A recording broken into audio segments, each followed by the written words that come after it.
buenas tardes. Como cada semana, ProOncavi les da la más cordial bienvenida a su programa Prevención en Acción, que en esta ocasión pues está dedicado al tema de enfermedad pulmonar obstructiva crónica, mejor conocida como EPOC, y al cáncer de pulmón.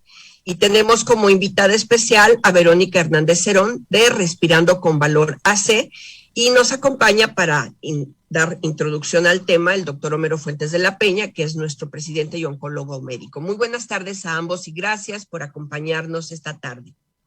Buenas tardes, muchas gracias por la invitación. Doctor, pues empezamos para poner en contexto sobre este tipo de enfermedades. Bueno, hablando de enfermedades respiratorias, hoy tan de moda en función del COVID, la COVID-19, pues creo que no debemos de ninguna manera dejar por un lado las enfermedades crónico-degenerativas, empezando por la enfermedad pulmonar obstructiva crónica, como bien apuntas, el EPOC, todos estos procesos y por supuesto el cáncer de pulmón. El cáncer de pulmón, que es uno de los grandes problemas de a de veras en este mundo, que como hemos comentado en otros programas y hemos platicado con ustedes, muchas veces no recibe el foco que debería, puesto que se trata del asesino serial de la oncología. No hay más gente en el mundo que fallezca en relación a cáncer que por ello, ¿sí? Y creo que es extraordinariamente importante entender que el cáncer de pulmón no solamente es una enfermedad vinculada al hábito tabáquico, sino que existen muchos otros motivos y que merece de toda nuestra atención, de todo nuestro cuidado, porque hoy día es complicado encontrarlo a tiempo y hoy día se usa muy poco los estudios de tamizaje, que si bien están disponibles, no son tan accesibles o no están a la mano como en otras enfermedades, ¿no? Mas no por ello no significa que no se deban hacer y que no debamos tener un chorro de cuidados. Entonces, la idea de hoy es hablar de este aparato respiratorio y de esta conmemoración de esta fecha tan importante para nosotros, como lo es las fechas en relación a la enfermedad obstructiva pulmonar crónica y el cáncer pulmonar. Pues como les comentaba, está con nosotros Verónica Hernández de Respirando con Valor y me gustaría pues conocer un poquito más de su asociación. Platícanos un poco de los antecedentes de Respirando con Valor y qué es lo que ustedes han hecho, porque gracias a ustedes y a otras asociaciones se ha puesto el tema en la mesa de la discusión a nivel nacional.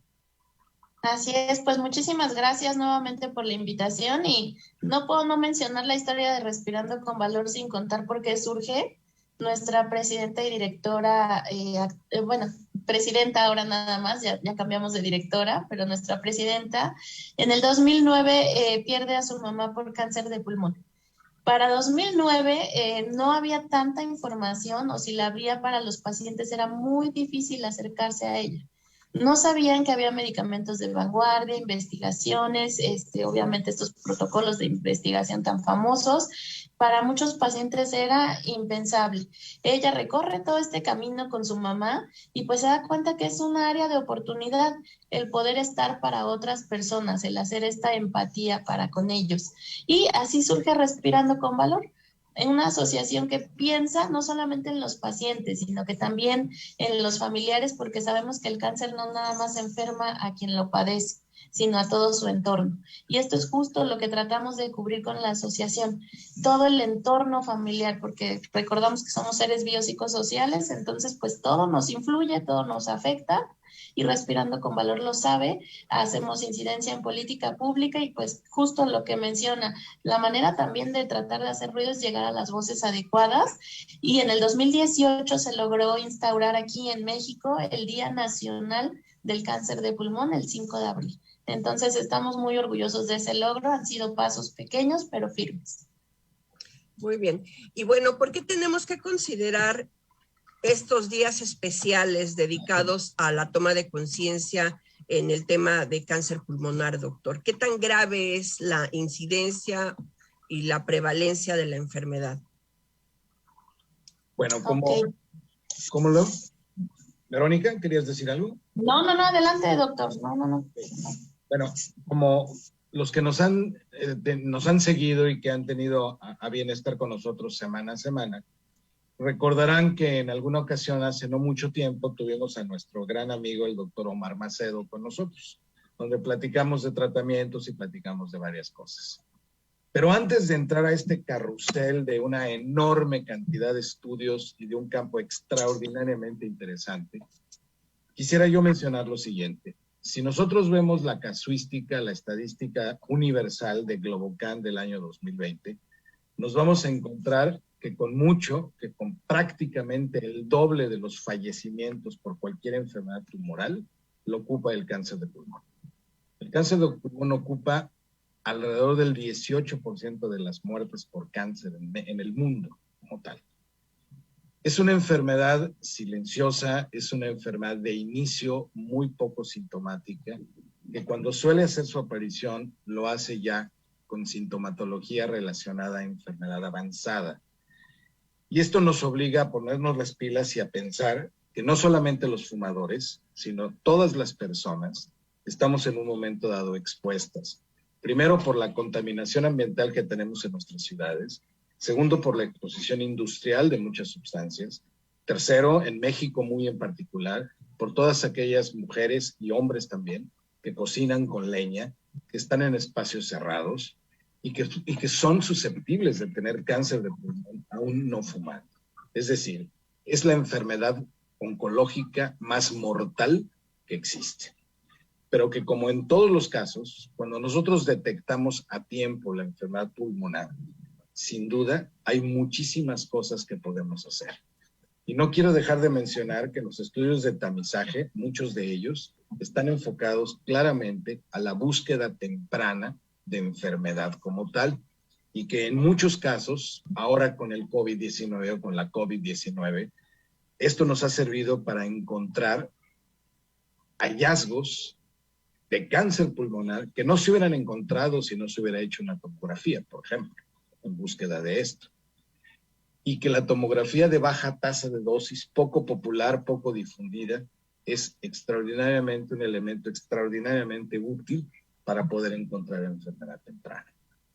Eso es básicamente lo que creo que vale la pena mencionar y en lo que creo que se debe de centrar el esfuerzo de las asociaciones que trabajamos justamente en la prevención y en la reducción de riesgos. ¿Cuáles son los hallazgos, Verónica, que han encontrado a nivel nacional con este movimiento que han hecho para la toma de conciencia en relación al cáncer de pulmón? Pues que siguen siendo pasos muy pequeños los que se han dado. Desgraciadamente no podemos hablar de una toma de conciencia si no vamos escalando los niveles, ¿no?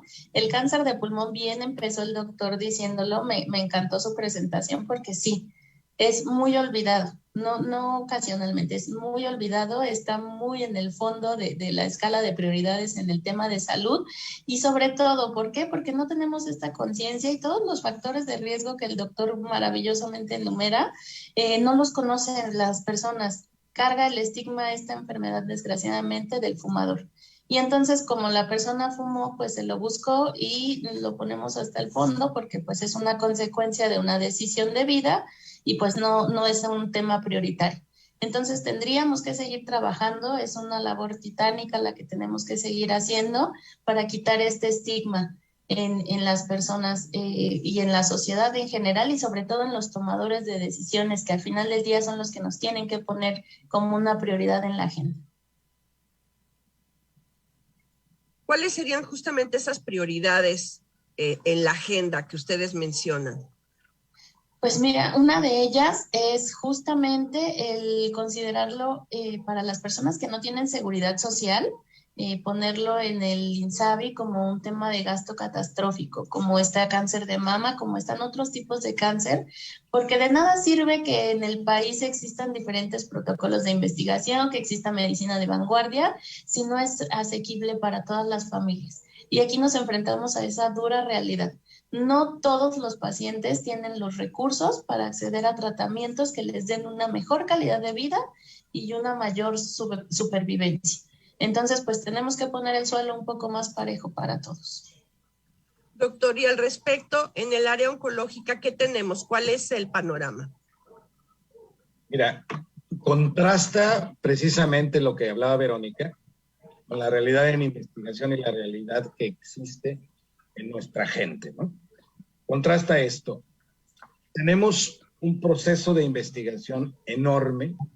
Es una de las enfermedades más inmunogénicas que existen. Se han encontrado una cantidad enorme en el perfilamiento molecular de los pacientes, y de hecho es la primera enfermedad en donde la biopsia líquida ha hecho su aparición, en donde podemos encontrar desde el punto de vista teórico y desde el punto de vista clínico una enorme cantidad de mutaciones y fármacos que puedan hacer que este destino de las personas se modifique. Pero por el otro lado, tenemos una muy baja accesibilidad a ellos, empezando por los costos. Tenemos costos muy altos de terapia, vamos a decir, de terapia dirigida para expresiones moleculares específicas que son atacadas muy eficientemente por fármacos, pero que te cuestan 80, 90, 100, 120, 150 mil pesos al mes. Y eso es muy difícil de tener, donde nuestro sector público carece en muchas ocasiones de una gran cantidad de medicamentos al respecto. Y esto contrasta de manera muy notable con la presencia, como dije, de un proceso de investigación vanguardista totalmente. Creo firmemente que esta es la enfermedad más compleja desde el punto de vista oncológico y científico. Es la enfermedad que ha dado luz y que ha dado vista a muchas mutaciones y a muchas situaciones inmunogenéticas aplicadas hoy en otras enfermedades como el cáncer de mama, como el cáncer de colon, que son muy frecuentes, pero que sigue contando desgraciadamente con muy poco foco de atención, que sigue siendo, está ausente de estos seguros de gastos catastróficos en los pacientes que no tienen acceso a ello y que por lo tanto, pues simple y sencillamente no existe, vaya, ¿sí? Entonces es muy complicado tratar cáncer de pulmón en México por estas razones. Es muy diferente a otros países. Ojalá y de veras estemos todos un poquito más conscientes y seguir en este paso a paso que bien menciona Verónica. Hay que ir de una en una. Y lo primero que la gente tiene que saber es quién puede tener cáncer de pulmón. Y yo diría que a menos que fueras extraterrestre, todos. ¿Sí? Porque no necesitas ser hombre, ser mujer, ser viejo, ser joven. Puedes tener cáncer de pulmón y puedes tener cáncer de pulmón por causas que ni siquiera te imaginas. Para empezar, por lo que respiramos todos los días en la contaminación ambiental. Pues estamos platicando sobre el tema del día de hoy en Prevención en Acción, que es enfermedad pulmonar obstructiva crónica, EPOC y cáncer de pulmón. Después de este corte, vamos a ver cuál es la diferencia entre estos dos padecimientos. Continuamos. Oncotips. Evita la obesidad en tus hijos desde edades tempranas. En la infancia, la obesidad produce un desarrollo precoz e incompleto de los órganos reproductores, antesala del cáncer de estos órganos.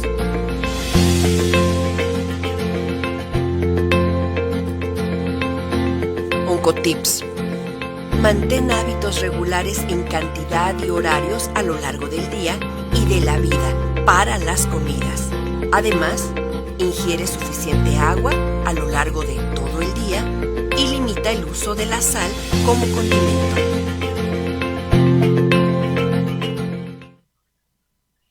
Bien, pues seguimos en Prevención en Acción, el programa de Pro-Oncología y Calidad de Vida, platicando con Verónica Hernández de Respirando con Valor AC y con el doctor Homero Fuentes de la Peña, que es nuestro oncólogo médico. Y bien, ¿cuál es esa diferencia entre estos dos padecimientos, doctor? Bueno, el EPOC, como su nombre lo indica, es una enfermedad pulmonar obstructiva crónica. Es una enfermedad derivada con mucha frecuencia por el tabaquismo, pero también por otros elementos que solemos respirar voluntaria o involuntariamente.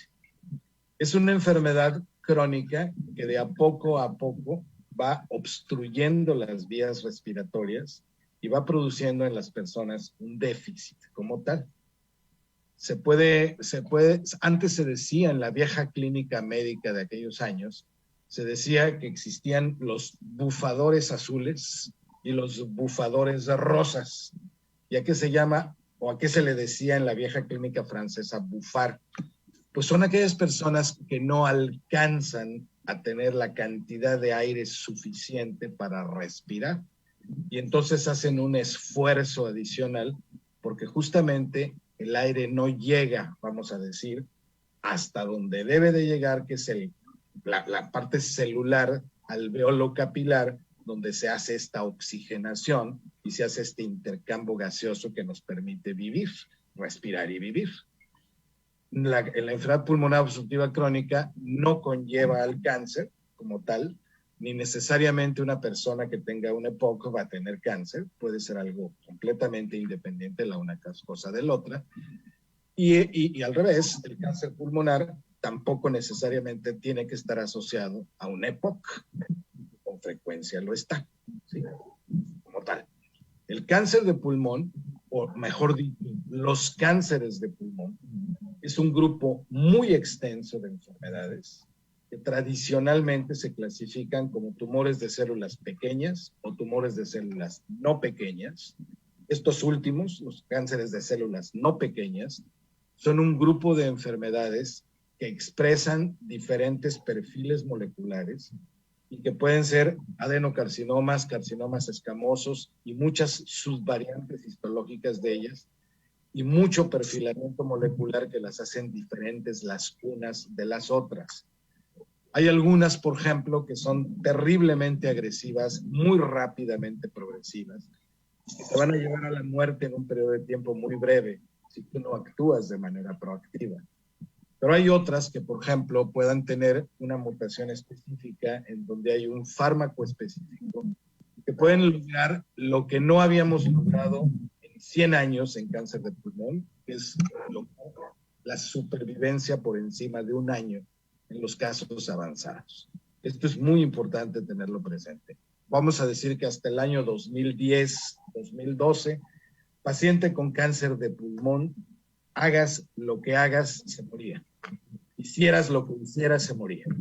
Hoy día tenemos a los que conocen como largos supervivientes, aquellos pacientes que expresan sustancias como el PDL1, por ejemplo, para el uso de inmunoterapia, aquellas personas que tienen mutaciones específicas como KRAS, como PCR, como ALK, que pueden tener terapias que pueden llevar a 3, a 4, a 5, a 7 años. Es que una es una enfermedad cancerosa y la otra no lo es. Es una enfermedad pulmonar obstructiva que produce dificultad para respirar, que es progresiva y que también no es reversible, pero no es cáncer. Bueno, de hecho la OMS ha sacado cifras, en promedio 1.6 millones de personas tienen cáncer de pulmón como nuevos casos cada año y 1.38 mueren al año por cáncer de pulmón en el mundo. Verónica, ¿tienen ustedes cifras de cómo está esto en el país, este problema en el país? Sí, claro. Anualmente estamos contando con 8,000 personas aproximadamente que pierden la vida aquí en México. Está solamente en incidencia por debajo de mama y próstata. O sea que es uno de los cánceres más incidentes y uno de los más mortales. Al día diagnostican a 22 nuevos mexicanos con este padecimiento y aún así pues todavía no es un tema prioritario. Entonces pues sí es bien importante porque las cifras son alarmantes y como bien dice el doctor, cualquiera por el simple hecho de estar vivos y estar respirando todo lo que hay en este aire tan contaminado, pues somos propensos o no a lo mejor a desarrollar este padecimiento. O sea que 22 casos nuevos de cáncer de pulmón diarios tenemos en nuestro país. Aproximadamente sí es lo que nos arrojan las estadísticas. Ha sido un mantenerse constante estas cifras, las muertes también que son verdaderamente preocupantes. 8,000 personas anuales es una cifra demasiado devastadora y que no se ha movido, lleva de hecho un par de años así estática, siguen en ese promedio. Y teniendo en cuenta que hay un subregistro que es estimado aproximadamente para México en un 30%. Correcto. Hay pacientes que mueren sin diagnóstico. pero que tienen cáncer de pulmón en la autopsia, en la necropsia, por ejemplo. Es decir, yo creo que si tuviéramos un registro óptimo, probablemente estaríamos por encima de mama y de próstata, aunque también próstata tiene un gran subregistro. ¿Sí? Pero vaya, estamos hablando de temas verdaderamente trascendentes, pensando en que estas enfermedades a las que nos hemos referido, y agrégale un poquito el carcinoma cervicuterino en el sureste de nuestro país. Entre todas ellas, estamos hablando del 75-80% de los casos de cáncer en México. O sea, estamos hablando de los grandes colosos en la incidencia de cáncer en México. Por ende, deberían de estar en el foco de todos. ¿Y hay diferencia en el padecimiento hablando en género? ¿Mujeres más que hombres, hombres más que mujeres en edad? Para cáncer de pulmón, tradicionalmente se dice que es más prevalente en los hombres que en las mujeres. Sin embargo, en las últimas décadas hemos estado viendo que hay un incremento marcado en el número de casos en la mujer y que la estadística ya se acerca bastante a los casos que hay hombres y mujeres. Es interesante saber que, por ejemplo, los primeros estudios que surgieron en Asia, en los pacientes con tumores, algún tipo de tumor específico que marcaba, eran en mujeres jóvenes no fumadoras, por ejemplo, que fueron los primeros hallazgos que se vieron de qué pasaba con estos tumores que además no respondían adecuadamente a los tratamientos que existían para otros tipos de cánceres. Entonces encontraron que estas personas expresaban una proteína llamada EGFR, surge un primer medicamento en Japón, conocido como gefitinib, y el marcador que existía era un marcador biológico. Aquellas personas que tenían estas características, mujeres asiáticas, jóvenes, no fumadoras, tenían esta característica. Para fines prácticos, hoy, 2021, podemos decir que es prácticamente 1.2 a 1, 1.3 a 1, quizás, pero es muy semejante esto. Edad sí es más frecuente en personas que superan los 50 años de edad, pero no es privativo de ellas. Hay gente más joven que tiene cáncer de pulmón.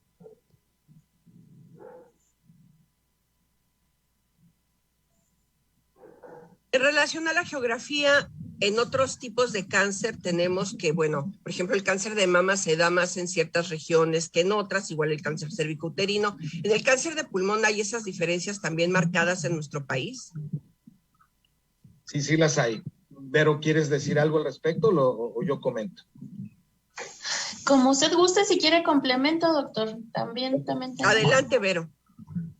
Ok, pues sí las hay, sobre todo por este factor de riesgo tan importante que no siempre preponderamos, que es la combustión de leña. Esta exposición a biomasa pues marca mucho esta tendencia en los estados de la República donde todavía se utiliza mucho. Acá el doctor dice algo muy atinado, el subregistro es algo que también no nos da cifras tan exactas, pero parte también de nuestra labor es tener estos antecedentes porque llegan muchos pacientes de estados así del centro como Hidalgo, como Puebla, en donde todavía pues estas diferencias económicas son muy, muy marcadas. En el Estado de México no se diga. Tenemos muchísimo registro de pacientes en Estado de México, en donde pues todavía desgraciadamente tienen que vivir con esta situación que pues no es ni siquiera por gusto, sino por cuestiones económicas. Entonces sí, es un registro importante y Monterrey también. Ahí es esto de las carnes asadas que muchos toman como a broma. Monterrey ahorita está cobrando un auge importante en cuanto a cáncer de pulmón, justo por todas estas zonas en donde se concentran las fábricas, en donde se concentra todo esto de los asados y toda esa combustión, también está jugando un factor y un papel bastante predisponente. Pues estamos platicando con Verónica Hernández Cerón de Respirando con Valor AC y le damos las gracias que haya estado con nosotros al doctor Homero Fuentes de la Peña, hablando también del tema que el día de hoy pues nos compete, que es EPOC y cáncer de pulmón. Vamos a una pausa y continuamos. Oncotips, cáncer de colon. Se estima que el 47% de los casos de cáncer de colon podría prevenirse aumentando los factores protectores y disminuyendo los factores de riesgo. Todo lo que aumenta la probabilidad de desarrollar cáncer se llama factor de riesgo, y todo lo que disminuye esta probabilidad se conoce como factor protector. Los siguientes factores incrementan el riesgo de cáncer colorectal. Edad. El riesgo de cáncer colorectal aumenta a partir de los 50 años. Antecedentes familiares. Tener familiares cercanos que hayan sufrido de cáncer colorectal puede duplicar el riesgo de padecer este tipo de cáncer. Antecedentes personales de pólipos o enfermedad inflamatoria intestinal. Consumo de alcohol, tabaquismo, sobrepeso u obesidad. Proncavi te invita a vivir de manera saludable y reducir los riesgos de tener cáncer de colon. Oncotips Cáncer de colon. Para reducir los riesgos de tener cáncer de colon, es importante que controles tu peso. Lleva una vida físicamente activa y limita el tiempo que pasas sentado. Lleva una dieta saludable rica en cereales, legumbres, verduras y frutas. Reduce el consumo de alimentos ricos en calorías, azúcar y grasa, así como las bebidas azucaradas. Evita comer carne procesada y limita el consumo de carne roja y alimentos ricos en sal. Proncavi te invita a vivir de manera saludable y reducir los riesgos de tener cáncer de colon.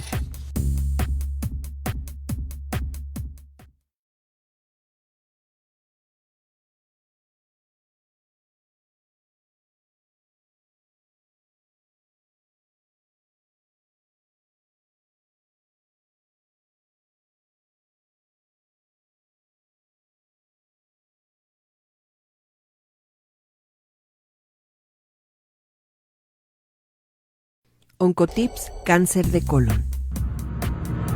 Para reducir los riesgos de tener cáncer de colon, es importante que controles tu peso.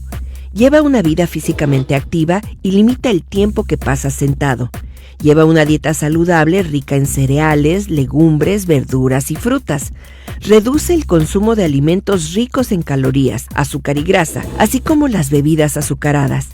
Evita comer carne procesada y limita el consumo de carne roja y alimentos ricos en sal. Proncavi te invita a vivir de manera saludable y reducir los riesgos de tener cáncer de colon. Pues estamos platicando sobre EPOC y sobre cáncer de pulmón y ahora nos quedamos con Verónica Hernández de Respirando con Valor. Y pues nos ha hablado de este contexto nacional que tenemos, de cómo la enfermedad es tan importante por las víctimas que cobra cada año y cómo pues no se le da la importancia de vida en el sistema de salud. ¿Se puede prevenir, se puede detectar a tiempo, Verónica, esta enfermedad del cáncer de pulmón o estas enfermedades que forman todo lo que es este problema que llamamos cáncer de pulmón? Pues en un mundo ideal se pudiera prevenir evitando, por ejemplo, factores de riesgo como el tabaquismo. Ese es un factor que sí pudiera ayudarnos a la prevención. El convivir con fumadores, pues también pudiera ser prevenible. Desgraciadamente, los otros factores de riesgo sí nos ponen un poco en esta cuerdita. ¿Por qué, Edith? Porque hay gente, como te comentaba hace un rato, que tiene por necesidad que cocinar con leña. Entonces ahí, pues, ¿cómo pueden prevenir este factor de riesgo si sus necesidades económicas son tan grandes que pues necesitan de esta combustión de leña? Hay personas que por su modus vivendi, mecánicos, gente que trabaja en fábricas, están expuestas a químicos. Y con esta exposición a químicos también generan un factor de riesgo predisponente para cáncer de pulmón. Evitable, pero ¿a qué te dedicas, no? Entonces, por eso te digo que en un mundo ideal pudiéramos, inclusive tan solo salir y en una ciudad como Ciudad de México tan congestionada y tan llena de gente, de carros, la combustión de la gasolina genera monóxido de carbono y ese monóxido de carbono es altamente dañino para nuestros pulmones. Entonces, prevención, Edith, en este México, en este mundo, no la hay, pero sí hablamos de detección temprana. Sí podemos hablar de detección oportuna y como bien dijo el doctor, pues no somos extraterrestres, cualquiera lo podemos padecer, pero quienes tienen este tipo de factores de riesgo están un poco más predispuestos que los que no. Entonces, ¿qué se recomienda? ¿Qué se sugiere? Ir al especialista, el especialista indicado para esto es el neumólogo, acudir una vez al año, el neumólogo mandará ya sea una placa de tórax o mandará alguna tomografía contrastada para poder descartar, en este caso, o detectar algo que no esté adecuado en el cuerpo. Es bien importante, Edith, que se haga este tema anual para que entonces sí podamos hablar de ganas, ya que el cáncer de pulmón va hasta que está en etapas muy avanzadas. Y en este caso, no sé cómo vean ustedes el tema de los médicos, sobre todo los médicos de primer contacto. Los médicos de primer contacto están entrenados para detectar o sospechar que puede haber un problema y referir a tiempo a especialidad a quienes lo presenten. Desgraciadamente, no. No, justamente por parte del Frente Unido, que como bien sabes, Respirando con Valor está pues en coalición con otras dos fundaciones maravillosas como son Salvati y de Alba. En esto es en lo que está trabajando el Frente Unido muy fuerte, en la capacitación de médicos de primer contacto, porque tratan las enfermedades, una tos persistente la siguen tratando como cualquier otra cosa, menos como una sospecha de cáncer de pulmón. Y todo este tiempo que se pierde es súper valioso, Edith, porque la enfermedad sigue avanzando y sin un tratamiento.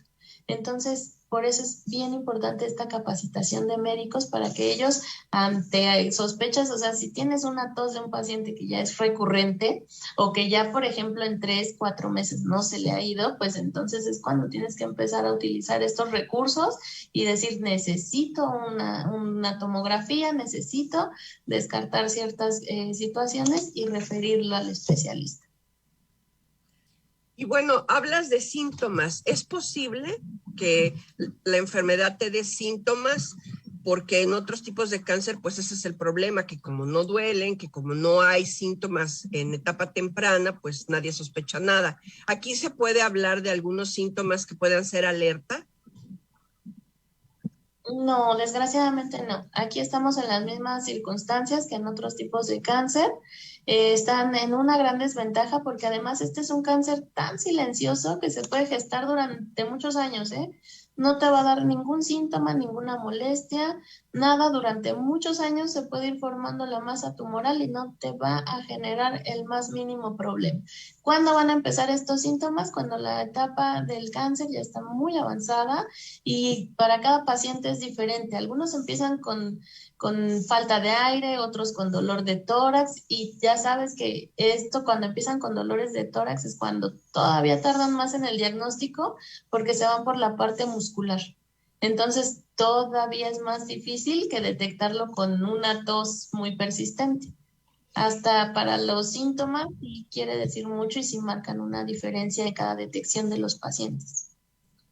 Y bueno, ¿qué recomendaciones en general ustedes le darían a la población que nos está escuchando para tener pues esas antenitas bien paradas en relación a cualquier problema que se pueda asociar a esta enfermedad?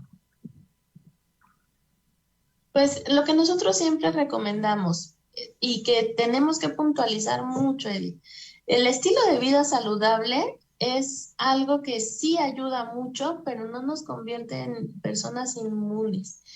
Una enfermedad nos puede dar, tengamos estilo de vida saludable o no, entonces eso es algo que la población tiene que saber, pero la cara cambia mucho cuando tú cuidas todas esas partes y cuando tienes un estilo de vida saludable, tienes un sistema inmune más fuerte y combates mejor a las enfermedades y te adhieres mejor a los tratamientos.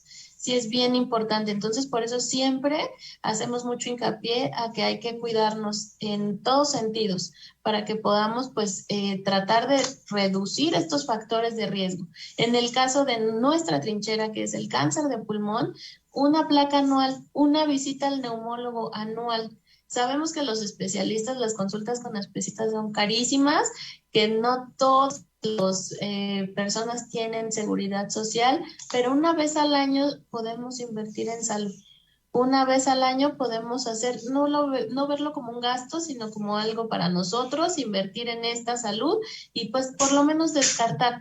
Como te dije, todos tan solo por el aire que respiramos podemos ser pues probables candidatos a padecer en algún momento de nuestra vida cáncer de pulmón. Y desgraciadamente ya no solamente le da a los adultos mayores, también ya le está dando a gente joven. Y con joven me refiero a menos de 30 años. Tuvimos en la asociación un caso de una paciente de 29 años. Entonces, ya es alarmante, ya le está dando a más jóvenes, ya le está dando a personas más jóvenes.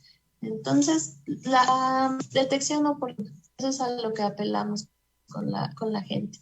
Hablas de costos, más o menos en promedio, ¿cuánto tendría que invertir una persona en la detección oportuna? Tú hablas de un estudio en específico y de una consulta con un especialista. En promedio, ¿cuánto se invierte en eso anualmente? Pues mira, si lo hacen al año, una consulta con un especialista tiene costos variables, pero el especialista que más accesible pudiera ser, estamos hablando de una consulta de 1,200 pesos. Este especialista es el neumólogo, él sabrá qué tipo de estudio necesita cada paciente de acuerdo a su factor de riesgo y a su exploración. Y estamos hablando que una placa de tórax quizá te cueste 600 pesos y una tomografía, si la pide con contraste o sin contraste de pulmones, te está costando entre 2,000 y 2,500. Sumas eso, son unos 3,500, 4,000 anuales y tú puedes hacer esta detección oportuna. A veces muchos pacientes se han pues con el cáncer por coincidencia, porque empiezan con problemas en otros órganos y resulta que por algunos estudios que les hacen, pues descubren el cáncer de pulmón. No siempre se tiene esa suerte, entonces volvemos al punto. Si podemos ayudar y si podemos detectar a tiempo, la cara del cáncer tiene otra visión completamente distinta. De hecho, muchas veces el pretexto que se pone es no tengo dinero para pagar ese tipo de montos. Pero ahorita con lo que comentabas, si tú ahorraras 10 pesos diarios, podrías tener tu colchoncito para hacerte todos estos estudios cada año, con 10 pesos que ahorres diarios. En lugar de irte a tomar un café, en lugar de comprarte un chuchuluquero, pues mejor los ahorras y con 10 pesos que estés ahorrando en tu alcancía todos los días, puedes tener el monto que necesitas en promedio para poderte hacer los estudios y pagar la consulta. Y estás invirtiendo en detección oportuna.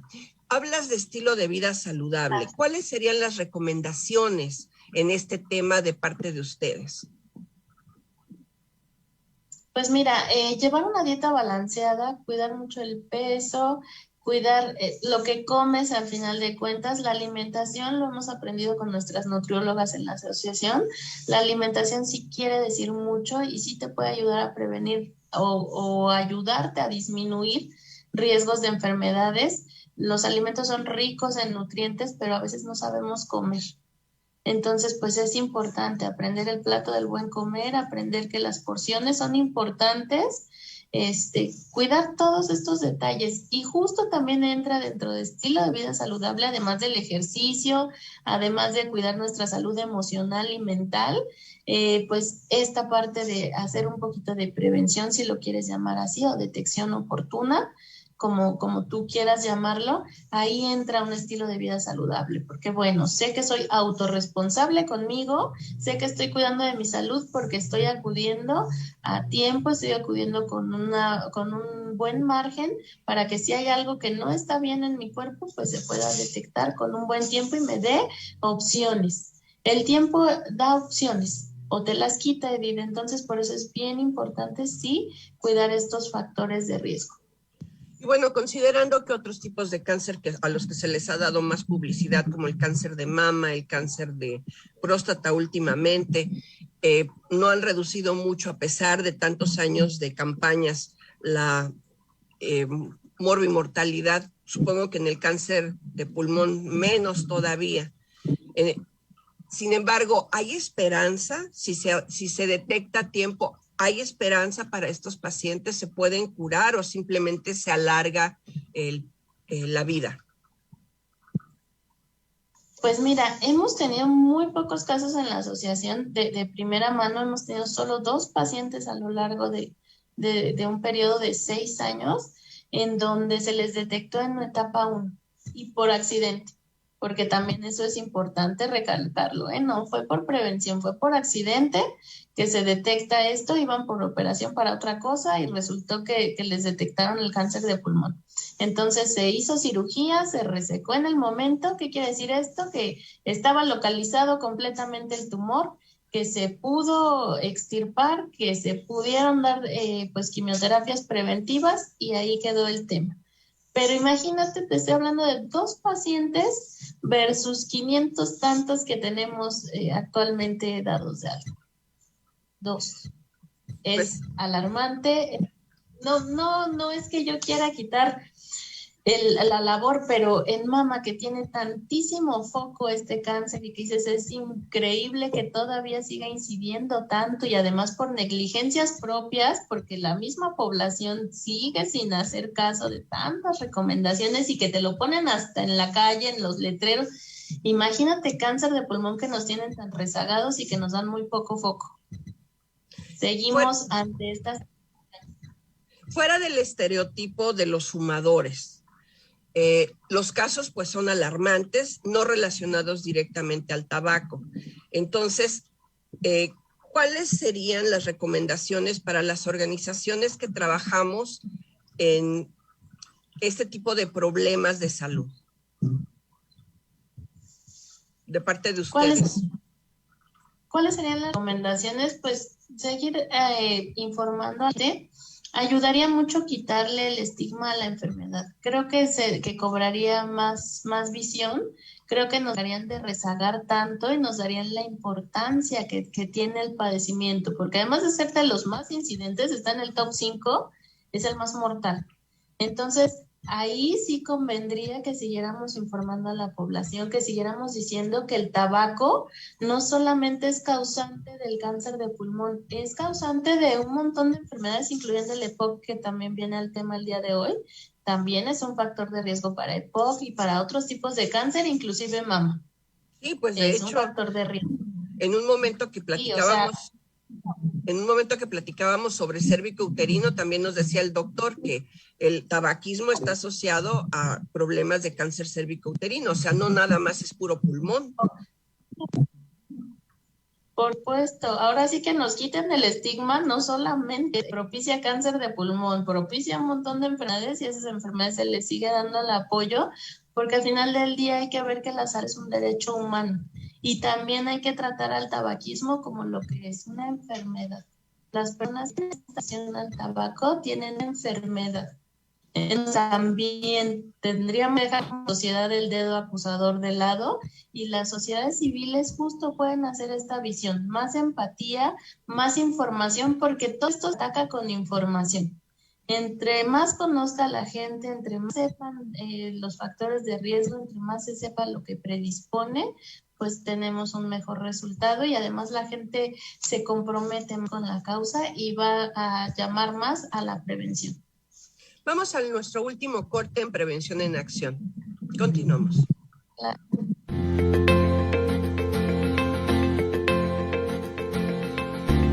Hazte la prueba del PSA anualmente. Esta prueba es una herramienta importante para la detección del cáncer de próstata en etapas tempranas. Debes empezar a hacerte el PSA, antígeno prostático específico, anualmente a partir de los 50 años. Se opta a hacer esta prueba a partir de los 40 si tienes un familiar cercano con esta condición. Esta prueba se hace a través de una muestra de sangre.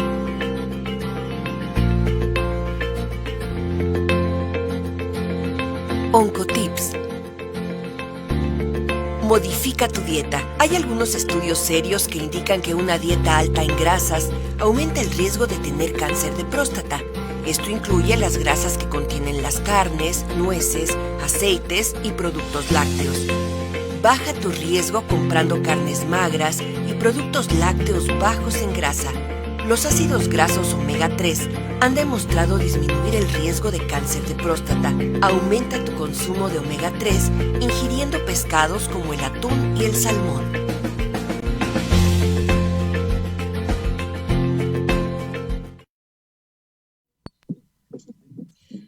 pues concluimos esta tarde nuestra plática con Verónica Hernández. Le agradecemos que haya estado con nosotros. Ella representa a Respirando con Valor, una AC que está en la Ciudad de México y que apoyan a pacientes de diferentes partes del país y que aparte, bueno, encabeza una red de asociaciones que están trabajando en el tema de cáncer de pulmón a nivel nacional. Un último mensaje, Verónica, que quieras dejarle a nuestras personas que están ahorita conectadas y a quienes van a estar viendo el programa después. Muchísimas gracias. Sí, claro, me gustaría decirles que el cáncer de pulmón existe, que hay mucha gente que está atravesando por este diagnóstico y que tendría que ser ya un tema de prioridad en la agenda de salud. Y a la población general, pues un poco más de empatía y menos. Pues muchísimas gracias. Gracias a nombre de ProOncavi, Prooncología y Calidad de Vida, por haber estado esta tarde con nosotros. Y recuerden que en ProOncavi todavía tenemos la posibilidad de donar los lentes graduados para mujeres con cáncer de mama. Este donativo es gracias al patrocinio de Fundación Deblin. Lo único que tienen que hacer es ponerse en contacto con nosotros, ya sea por Facebook o por nuestra línea telefónica en Mexicali o en Tijuana, y con todo gusto damos el seguimiento. Y también pues seguimos en el mes de la salud masculina. Próximamente pues es en 3 días más el Día Mundial del Hombre, y después viene el Día del Cáncer de Pulmón y luego el Día del Cáncer de Próstata, y bueno, todas estas enfermedades están asociadas a la salud masculina, y por eso pues queremos ofrecerles en ProOncavi estos paquetes de detección oportuna con los estudios que nos pueden servir para detectar las enfermedades más comunes en hombres mayores de 40 años y menores de 40 años. Igualmente, si quieren tener más información sobre estos paquetes, tienen que ponerse en contacto con ProOncavi, 664-685-8971, o a través de nuestro Facebook. Busquen ProOncavi y las preguntas que tengan, las dudas que hayan surgido en relación al tema de hoy, si quieren tener alguna cita de segunda opinión, una consulta porque tienen alguna duda, alguna sospecha, tienen ya un diagnóstico y no están a gusto con él, pueden ponerse en contacto con nosotros. Les agradecemos su atención y los esperamos la próxima semana. Este fue el programa 152. Nos vemos y hasta la próxima. Listo, estamos fuera. Muchas gracias, que tengan muy buena tarde. Gracias, Salvador. Buenas tardes.